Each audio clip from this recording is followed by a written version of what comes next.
Hello everybody, my name is Pyrac, and in today's video I finally wanted to talk a little bit about what I would personally like to see in Monster Hunter Wilds, as well as what I think would be good for the game as someone that's put in, frankly, a disgusting amount of time into Rise Sunbreak, of which I haven't regretted a single minute. But let's get on with it, of course. I'll start with the most important things that you guys probably know exactly what I'm going to say. Crossplay. There is absolutely no reason there shouldn't be crossplay. You'll have the capability. Other games with Capcom already have it. For example, Street Fighter is probably the most predominant one. Y'all can do crossplay. You definitely can. And if you're worrying about like cross saves, don't need to worry about that. As much as people would like it, it's not needed. As long as we have crossplay, it'll be fine. So you can keep your money. I know Capcom is a company, they still like money and everything along those lines. So that's fine to not have. Number 2, this one's pretty important to me as well as a lot of people that really enjoy the hunting aspect of the game. I know some people enjoy the tracking part of it and whatnot, which is kind of weird to me, but I can see the appeal to it. We need a similar endgame to Rise. Rise is near perfect with their endgame, and I'm specifically talking about the diversity of the monsters that you can fight. Pretty much every single monster in Sunbreak has a reason to go fight it. That is fantastic. Because if you look at something like World, or I imagine any of the older games, the only endgame fights that are actually worth doing are all of the events or monsters that are extremely hard to take on. For example, Fatalis, or like Atal Ka, or Raging Brachy, or White Fatalis, Crimson Fatalis, things like that. In Sunbreak, every monster has a reason to go fight it, and that's fantastic. Gets you experience with all of the monsters, you have a reason to go fight them all, and there's materials tied to each one. It's great. Really like the monster diversity in Rise. Next thing, this is a big one with me. I didn't really realize how much I missed it when I had just started playing Rise. Unique event quests. Y'all were cooking with some of those, like, hazard monsters? What happened to that effort? It just completely diminished. Having a monster have a completely different moveset to actually change the fight is fantastic. Or if you don't want to go with something along those lines, because I know it's a lot of work to put in to a monster and just have it be an event, especially if you want to make it unique compared to the regular one. You can do something like what you did with Valhazak with the Resident Evil crossover in World, for example, where Valhazak gives you the blight and you got to go walk around and pick up herbs and stuff to cure it like you would in Resident Evil. It was fantastic. It's a simple little concept, but it made it very fun to do.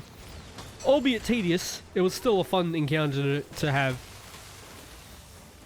Now onto some lesser things. These barely matter, it's all just personal preference, and I know a heavy majority of people are going to disagree, because people generally aren't the happiest with how Rise or Sunbreak turned out, despite it being a fantastic game. The pacing of Rise. I know a lot of people think it's too fast, and they don't like that, and that's fine. So probably slow it down a tiny bit, just a tiny bit. The only thing that I ask is keep the ability for us to cancel pin animations. They are extremely annoying and they serve basically no purpose for a lot of the monsters. Like Primordial Malzeno is probably the best case, like, for not removing it. Because obviously if you get pinned, you should be getting hit by the follow-up and whatnot. But just slow down the pace a little bit, but let us keep swapping and give us the ability to get out of the pin quickly. My idea for it, obviously, make it a tech roll. Back to the same kind of thing as like fighting games. You can just make it a tech roll. For example, we hit the floor, we have to press dodge at the right time, and we'll quickly get up on the spot, or roll to the side, or like when we get hit, we roll instead. Something like that. Just let us get out of pins quickly. No one likes it. It's just really annoying. And obviously, for those that don't know tech rolls exist, they're still going to get punished for it. So it's somewhat a skill check rather than just pressing, oh look, I want to get out of it. I'm going to press 2 buttons and it's done. Next one. Same kind of deal. I feel like a lot of people are going to disagree with me in this one. Keep the builds the way they are in Sunbreak. Now, I don't mean keep, like, us having 5 of each super skill. Like, I'm able to run Melee Hellfire, Dereliction, Strife, Berserk, Frostcraft, all on one build. Maybe limit them to 1. So if you have a certain skill equipped, you can't equip the other ones. For example, if I want to run Mail of Hellfire, I can't run Dereliction. Or if I want to run Berserk, I can't run Strife. Things like that. I know they synergize as well. Just limit us on that. That way we can still have specialized builds for certain things. Like, I want to go run a build-up boost set. So I just need to get build-up boost and then all the skills that I can for raw and status. And just chuck that into a build. And it'll be done. It'll be fantastic. So the build diversity in Rise, extremely good. Extremely good. Because I've gone back and I've played World. World is basically just chuck on Fatalis or chuck on 2-piece Tio with 3-piece Raging Bracky. Or vice versa. I believe it's probably 3-piece Tio, 2-piece Bracky. But you'll get the point. It's either that set or full Fatalis. Or 4-piece Arch-Tempered Volcana with 1-piece Frostfang Barioth or Fatalis. And all of that is just raw, as it is. Like, for skills, it's just get attack boost, get agitated, get resentment, get peak performance, whatever you want. Just get raw, get affinity to max. She's done. And in older games, it was even worse. Because I've also gone back and played GU. Basically, just get affinity, and then get whatever else you want. Get weakness exploit, get crit boost. It's done. Get some sharpness, maybe. If your weapon doesn't have much sharpness.